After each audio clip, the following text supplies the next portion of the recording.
जी नमस्कार, कैसे हैं आप सभी। एक बार फिर से कॉम्पिटिटिव हिंदी क्लासेज में आपका बहुत बहुत स्वागत है। चलिएगा करते हैं आज पार्ट नंबर 2 संज्ञा से अवयव तक। और इसका पार्ट 1 हमने कर लिया था।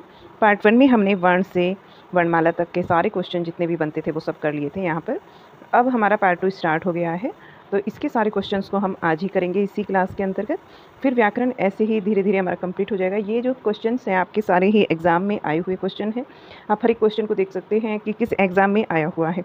तो चलिए क्लास करते हैं स्टार्ट, और सभी प्रतियोगी परीक्षाओं के लिए बेहद ज़्यादा इंपॉर्टेंट है। क्वेश्चन नंबर 49 से ये स्टार्टिंग होती है, और क्वेश्चन है आपका कि श्रृंखला संज्ञा भेद की दृष्टि से है। श्रृंखला जो है संज्ञा भेद, ये एक शब्द दिया है और पूछा गया है कि ये संज्ञा भेद की दृष्टि से क्या है।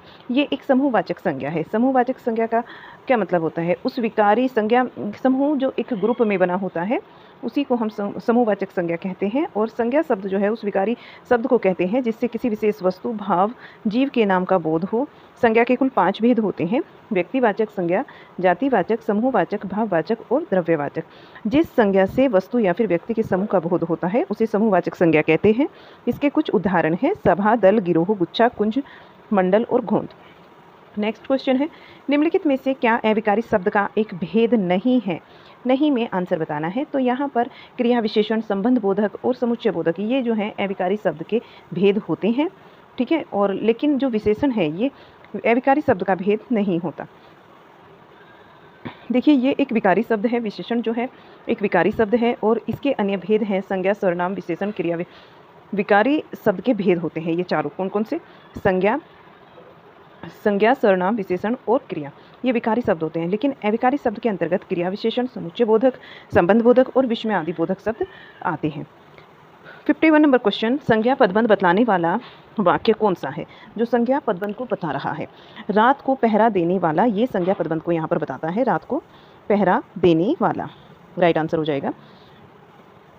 यहाँ देखिएगा, वाक्य के उस भाग को जिसमें एक से अधिक पद परस्पर संबद्ध होकर अर्थ को देते हैं किंतु पूरा पद अर्थ नहीं देते, पूरे पद का अर्थ नहीं देते, पूरा अर्थ नहीं देते, पदबंध या फिर वाक्यांश कहलाते हैं। जैसे रात का पहरा देने वाला, यह वाक्य संज्ञा पदबंध है और वाक्य में संज्ञा का काम करने वाले पद समूह संज्ञा पदबंध कहलाते हैं। इसके अन्य उदाहरण हैं: इतने धनी मनी व्यक्ति, व्यक्ति के लिए ये बोला गया है इतना सारा कि इतने धनी मनी व्यक्ति।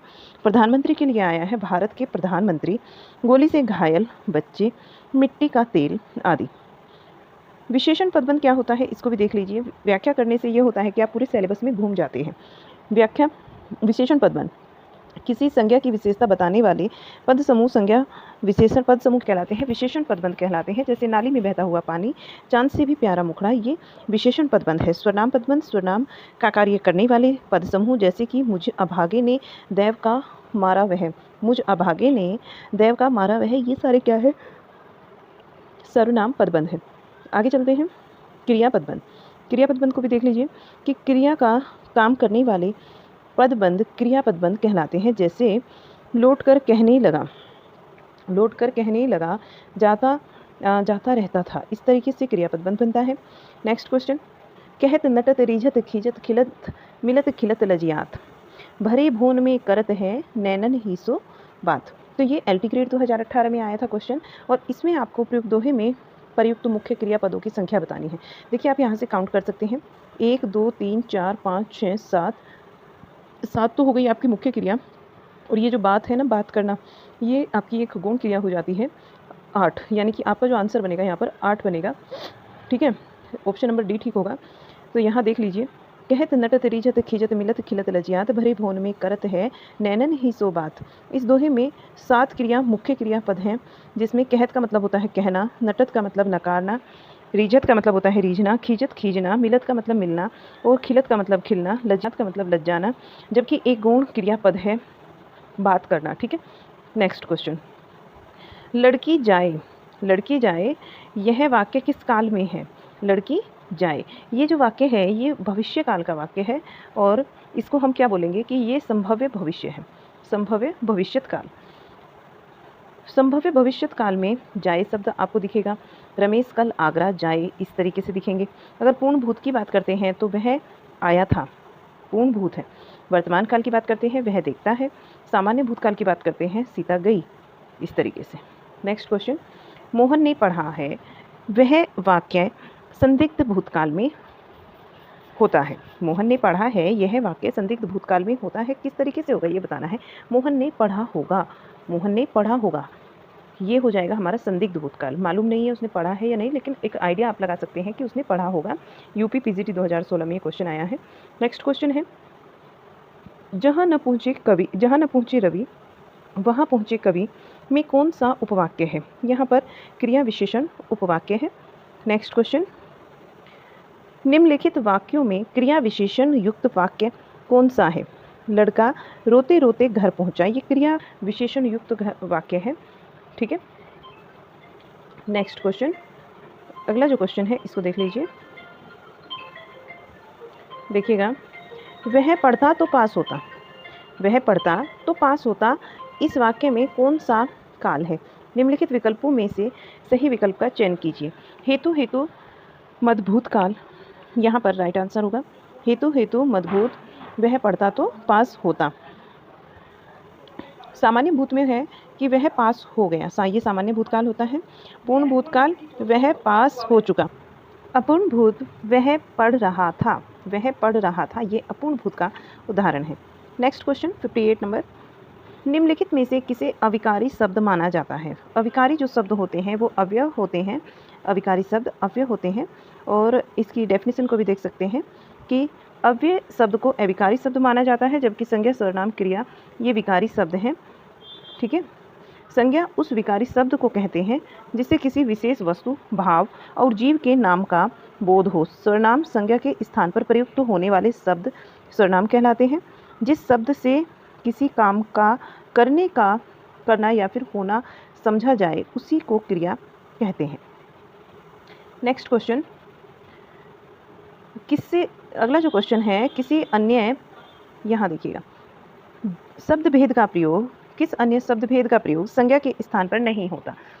ऑप्शन राइट हो जाएगा, समुच्चय बोधक का जो प्रयोग है वो संज्ञा के स्थान पर नहीं होता, क्योंकि समुच्चय बोधक का प्रयोग जो है वो संज्ञा के स्थान पर न होकर सर्वनाम, विशेषण, क्रिया विशेषण तथा क्रिया का प्रयोग संज्ञा के स्थान पर होता है। समुच्चय बोधक अवयव का एक भेद है जिसे संयोजक भी कहते हैं, अर्थात दो वाक्य अथवा शब्दों को मिलाने वाले को समुच्चय बोधक कहते हैं। जैसे हंस दूध और पानी को अलग कर देता है, हंस जो है वो दूध और पानी को अलग कर देता है। तो यहाँ पर जो और शब्द आया है ये समुच्चय बोधक शब्द है, और इसमें और शब्द समुच्चय बोधक है क्योंकि यह दूध और पानी शब्द को जोड़ता है।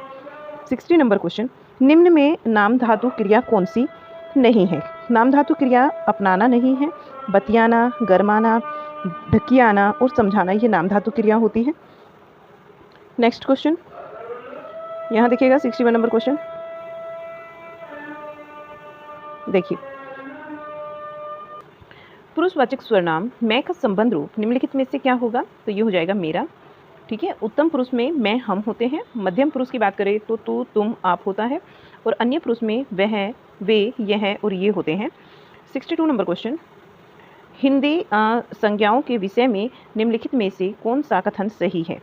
तो इनमें जो है आपका जो संज्ञाएं लेखन में अकारांत हैं उनका उच्चारण व्यंजनांत ही होता है, ये आपका ऑप्शन ठीक हो जाएगा।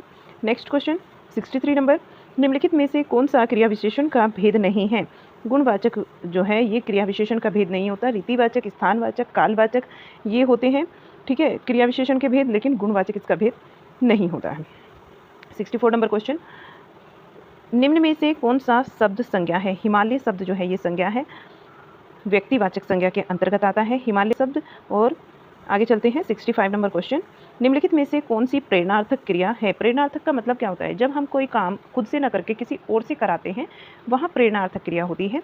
उठना, पढ़ना, गिरना ये खुद से होता है, लेकिन सुनाना ये हम खुद से थोड़ी दूसरे से कर पाएंगे। सुनाना किसी को बोलेंगे भाई चलो सुनाओ, सुनाना, तो इस तरीके से सुनाना जो है यहाँ पर प्रेरणार्थक क्रिया है। ऐसी क्रिया जो कर्ता स्वयं ना करके अपनी प्रेरणा से संपन्न कराता है उसे प्रेरणार्थक क्रिया कहते हैं। इसके कुछ उदाहरण भी हैं तो देख लीजिए।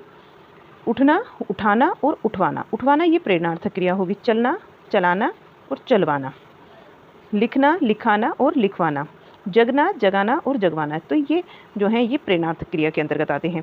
नेक्स्ट क्वेश्चन, जो शब्द पूर्वापर संबंध से किसी संज्ञा के बदले आता है उसे क्या कहते हैं। उसे स्वरनाम कहते हैं। नेक्स्ट क्वेश्चन की बात करते हैं।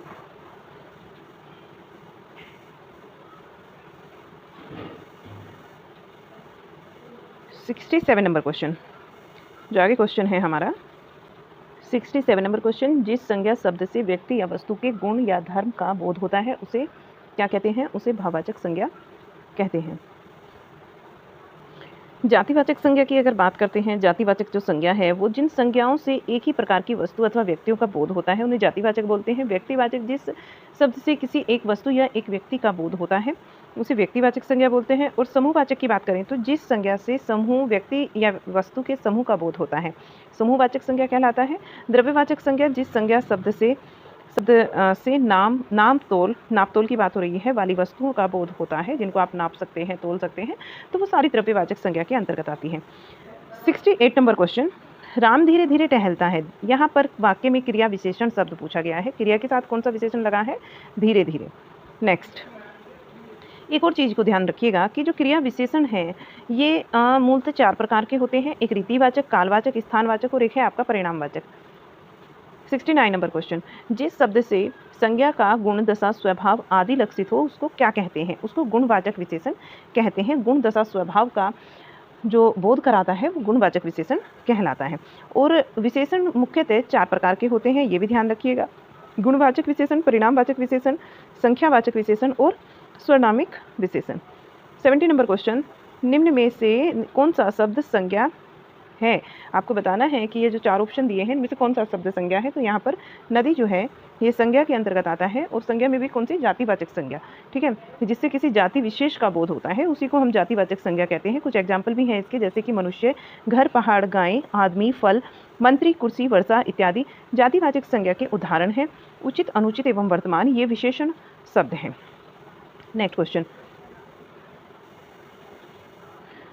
कक्षा, सभा, सेना और दल जैसे आदि शब्द किस संज्ञा के द्योतक हैं? आपको बताना है कि कक्षा, सभा, सेना ये कौन सी संज्ञा के अंतर्गत आते हैं। तो समूह का, ग्रुप की बात हो रही है। कक्षा में बहुत सारे बच्चे होते हैं, एक ग्रुप है।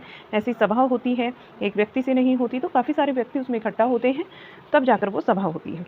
ये है समूहवाचक का। किसका है? राइट आंसर बनेगा हमारा समूहवाचक का।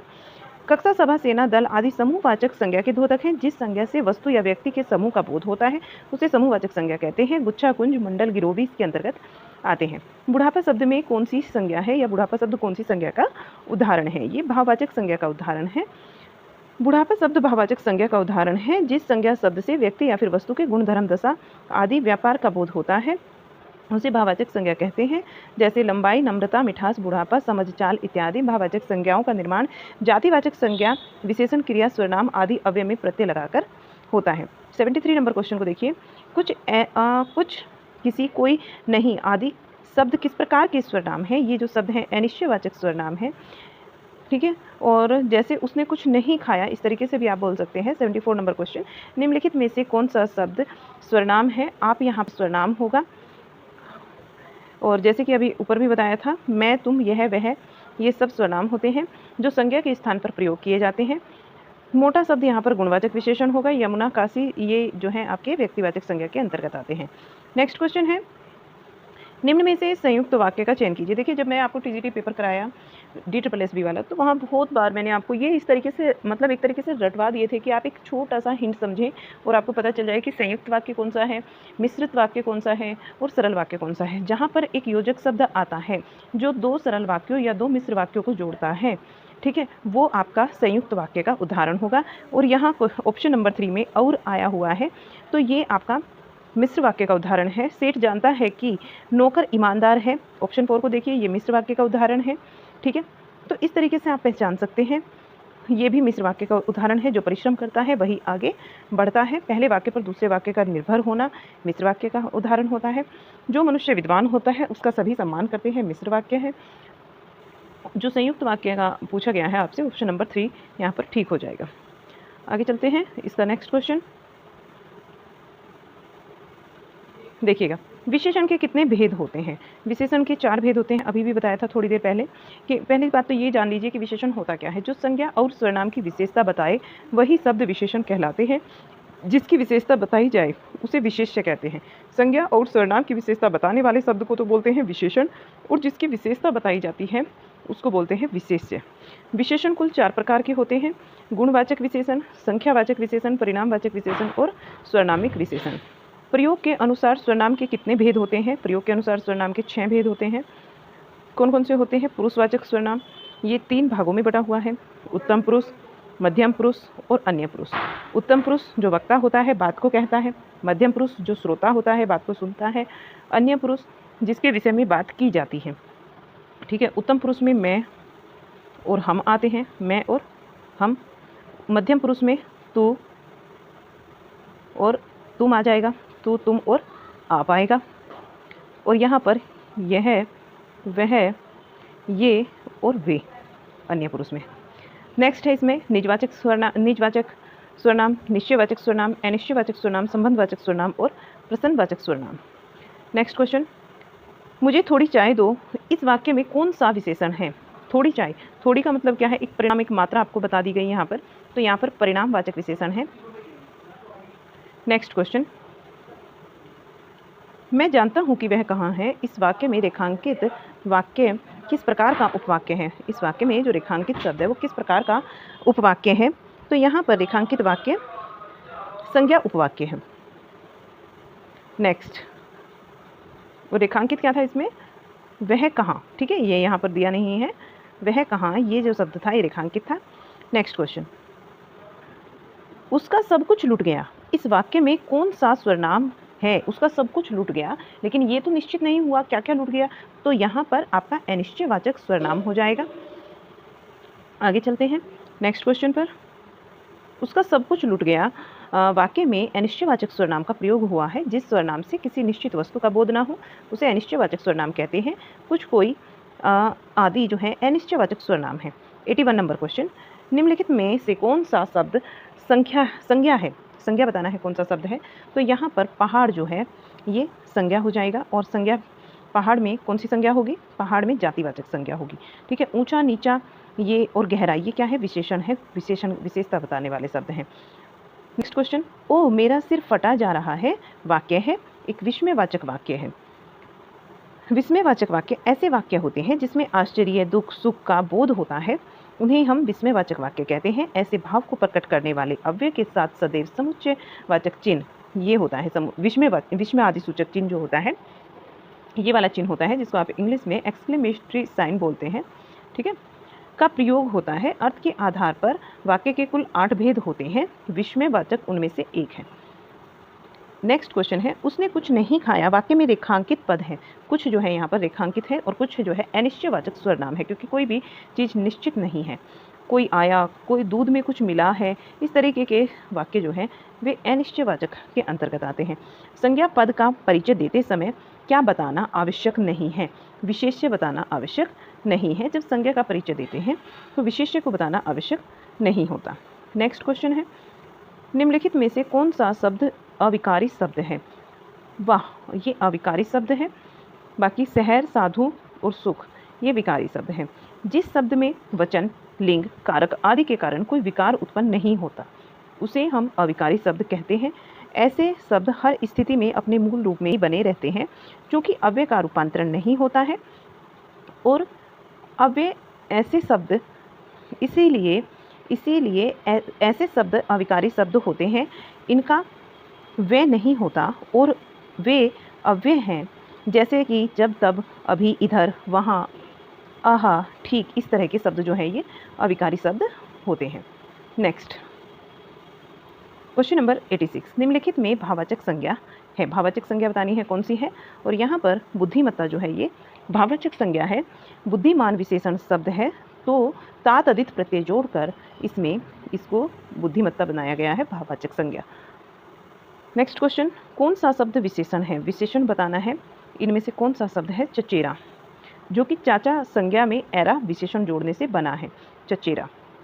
नेक्स्ट क्वेश्चन, विशेषण शब्द का भेद नहीं है। विशेषण शब्द के कौन से भेद नहीं है? देखिए, गुणवाचक विशेषण, संख्यावाचक विशेषण, स्वर्णामिक विशेषण होते हैं, लेकिन प्रभाववाचक विशेषण आपने नहीं पढ़ा होगा, तो ये इसका भेद नहीं होता। 89 नंबर क्वेश्चन, वह ऊपर नीचे जाता रहता है, वाक्य में अव्यय पद है। ऊपर नीचे, अव्यय पद क्या है? ऊपर नीचे। वाक्य में अव्यय पद ऊपर नीचे हैं, जिनके रूप में लिंग, वचन, कारक और पुरुष आदि के कारण कोई भी विकार उत्पन्न नहीं होता है, ऐसे शब्दों को अव्यय शब्द कहते हैं। 90 नंबर क्वेश्चन, मुझे उसका मीठा गाना अच्छा लगता है। मुझे उसका मीठा गाना अच्छा लगता है वाक्य में क्रिया विशेषण पद कौन सा है? वाक्य में क्रिया विशेषण पद है यहाँ पर अच्छा।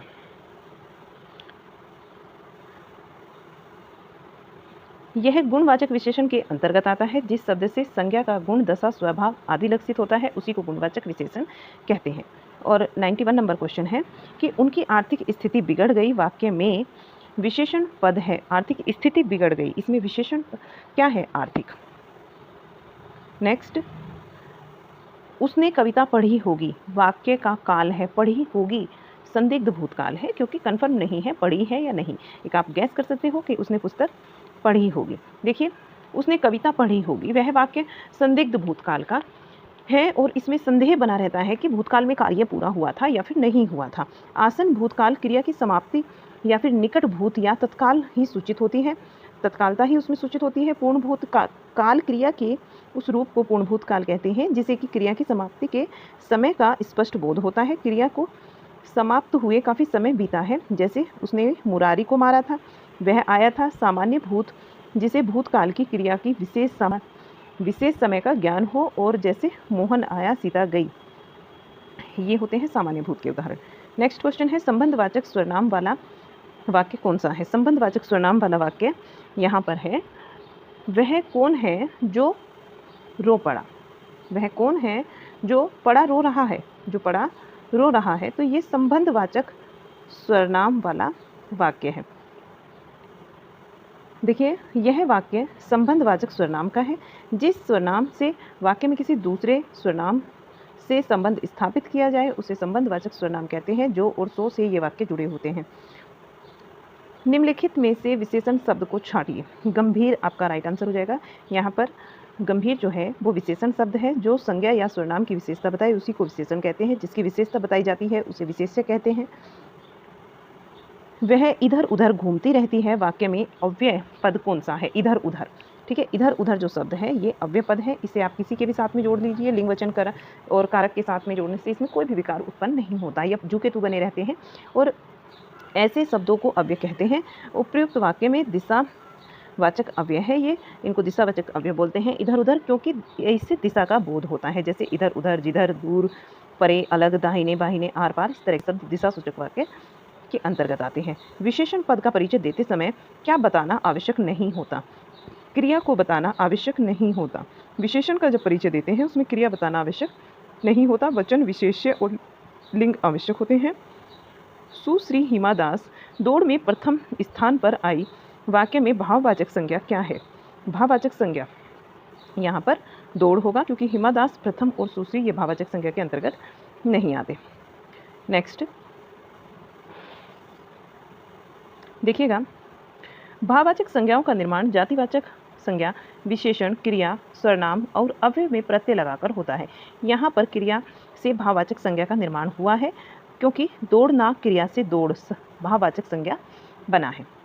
नेक्स्ट है कि वाक्य में क्रिया विशेषण पद कौन सा है? वाक्य में क्रिया विशेषण पद कौन सा है?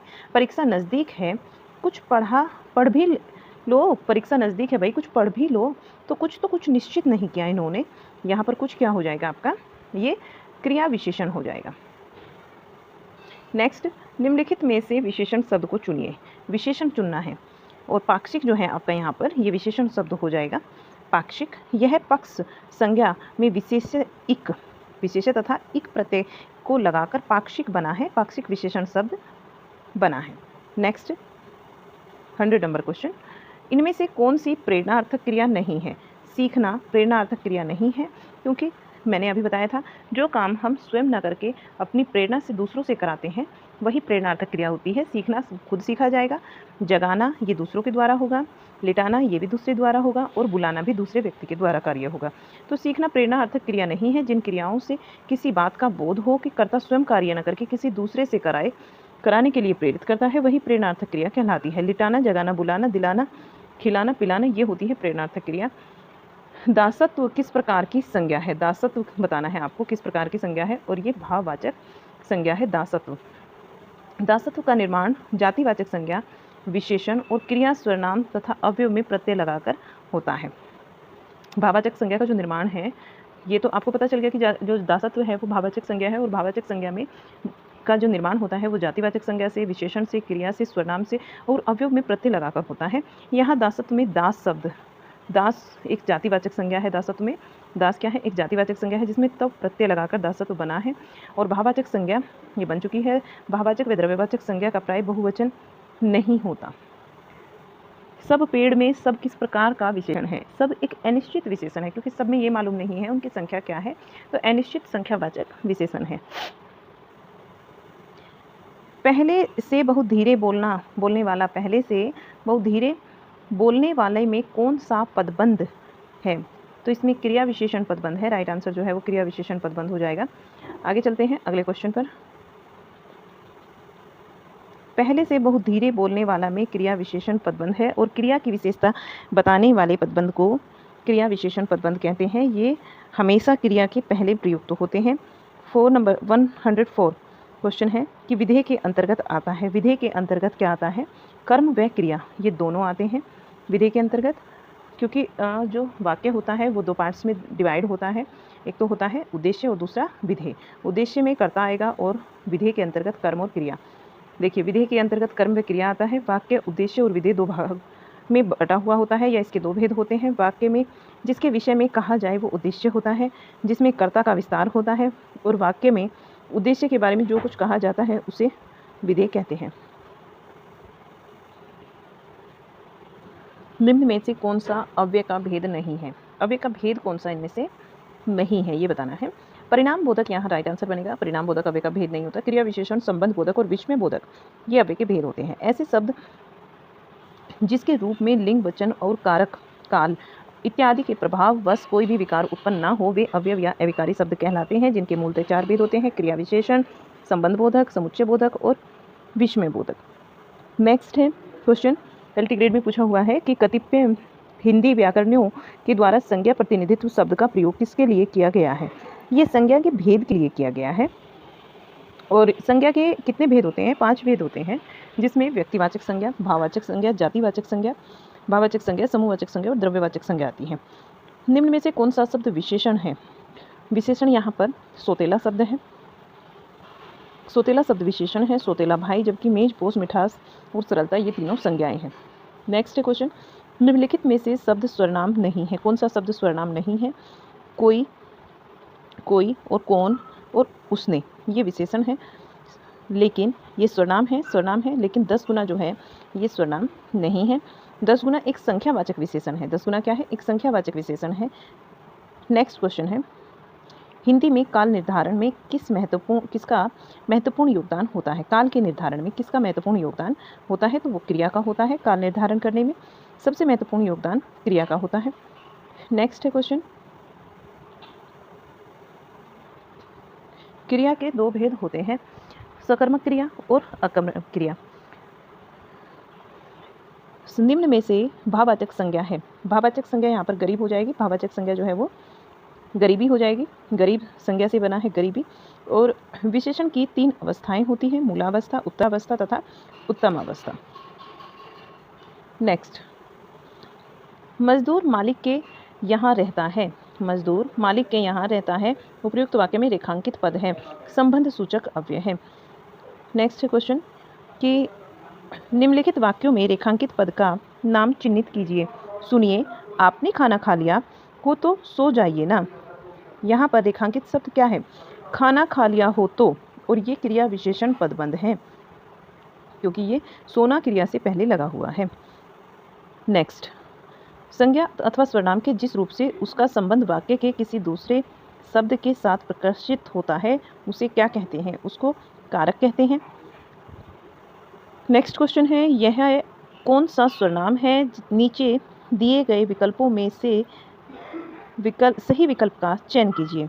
यह बताना है आपको कौन सा सर्वनाम है। यह तो एक निश्चितता बताई जा रही है, तो निश्चयवाचक सर्वनाम हो जाएगा। आप जो है निश्चयवाचक, निजवाचक सर्वनाम होता है। मैं और तुम पुरुषवाचक, सो, जो ये संबंधवाचक सर्वनाम के अंतर्गत आते हैं। और नेक्स्ट क्वेश्चन, निम्नलिखित में से कौन सा सर्वनाम पद है चिन्हित कीजिए। स्वनाम पद यहाँ पर वह है। नेक्स्ट, को किस कारक को विभक्ति है? किस कारक को विभक्ति है निम्नलिखित में से सही विकल्प का चयन कीजिए। कर्ता ने कर्म को, अगर आपने कारक विभक्ति चिन्ह पढ़े हैं तो आप एकदम से लगा देंगे। नेक्स्ट है, हिंदी में शब्दों का लिंग निर्धारण किसके आधार पर होता है? और निम्नलिखित विकल्पों में से सही विकल्प को चिन्हित कीजिए। जो लिंग निर्धारण होता है वो संज्ञा के आधार पर होता है, जबकि जो है ये अदर जो ऑप्शन दिए हुए हैं ये गलत है। नेक्स्ट क्वेश्चन है, कौन स्वनाम का गुणवाचक शब्द दिए गए विकल्पों में से चिन्हित कीजिए। जो इसका स्वनाम का गुणवाचक शब्द है वो बताना है हमें कौन सा है, ये सही विकल्प कौन सा होगा। तो कैसा यहाँ पर जो है हो जाएगा आपका राइट। नेक्स्ट, रहीम किस तरह की संज्ञा है? नीचे दिए गए विकल्पों में से सही विकल्प का चयन कीजिए। रहीम एक व्यक्तिवाचक संज्ञा है। नेक्स्ट क्वेश्चन, वह तो घर बैठा था, उपयुक्त वाक्य में रिक्त स्थान की पूर्ति के लिए अव्यय और उसका भेद होगा। वह तो घर बैठा था, तो यहाँ पर क्या होगा? वह तो घर बैठा नहीं, घर के भीतर बैठा था, संबंध अव्यय होगा। ठीक है। नेक्स्ट देख सकते हैं, वह तो घर के भीतर बैठा था, यही आपका जो है राइट हो जाएगा। आगे चलते हैं। नेक्स्ट क्वेश्चन है आपका ये रहा, रेखांकित पद का कारक पहचान कर सही विकल्प को चुनिए। क्वेश्चन दिया है इन्होंने, उसने अपने मित्र को 2 पुस्तकें दी। उसने अपने मित्र को ये है आपका रेखांकित शब्द, 2 पुस्तकें दी। तो मित्र को संप्रदान के लिए, जब हम किसी को कोई चीज़ देते हैं तो वह संप्रदान कारक होता है।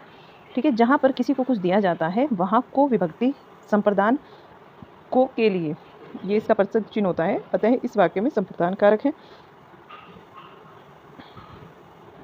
आगे देखिए, आप वहाँ मत जाइए। मत को इन्होंने रेखांकित किया है, आप वहाँ मत जाइए, और मत को क्या किया है? रेखांकित किया है। रेखांकित पद का परिचय होगा निषेधवाचक अव्यय। किस वाक्य में विधेय विशेषण है? मेहुल का घर आलीशान है, यहाँ पर विधेयवाचक विशेषण है। मेहुल का घर जो है वो आलीशान है। वे विशेषण जो विशेष्य से पूर्व आते हैं उन्हें विशेषण, तथा जो विशेष्य के बाद में आते हैं उन्हें विधेय विशेषण कहते हैं। तो विशेषण क्या है यहाँ पर? विशेषण के बाद, जो विशेष्य के बाद आते हैं, विशेष्य के बाद में आते हैं, वो क्या कहलाते हैं? विधेय विशेषण कहलाते हैं। आलीशान यहाँ पर बाद में आया है, तो इसलिए ये क्या हुआ? विधेय विशेषण हुआ। पुरस्कार पाने वालों में कुछ हमारे विद्यालय के छात्र हैं। पुरस्कार पाने वालों में कुछ हमारे विद्यालय के छात्र हैं। रेखांकित पद पदबंध है संज्ञा का। नेक्स्ट, उसने टेढ़ी चाल चली वाक्य में कौन सा कारक है? नीचे दिए गए विकल्पों में से सही विकल्प की पहचान कीजिए। कर्ता कारक है यहाँ पर। नेक्स्ट क्वेश्चन, ने कारक की विभक्ति है, सही विकल्प चुनिए। ने कारक की विभक्ति बताना है। ने की जो विभक्ति होगी कर्ता ने, कर्ता कारक की विभक्ति है ये। और कुछ प्रसंग चिन्ह यहाँ पर दिए गए हैं, जैसे कारक और विभक्ति चिन्ह। कर्ता ने कर्म को करण से के द्वारा संप्रदान को के लिए अपादान से अलग होने के अर्थ में होता है। संबंध का के की रा रे री अधिकरण में पेपर होता है, और संबोधन हे अरे कहो। नेक्स्ट क्वेश्चन, मेरी लड़की कौन है? मेरी लड़की कौन है वाक्य में कौन सा कारक है? और नीचे दिए गए विकल्पों में से सही विकल्प की पहचान कीजिए। संबंध कारक।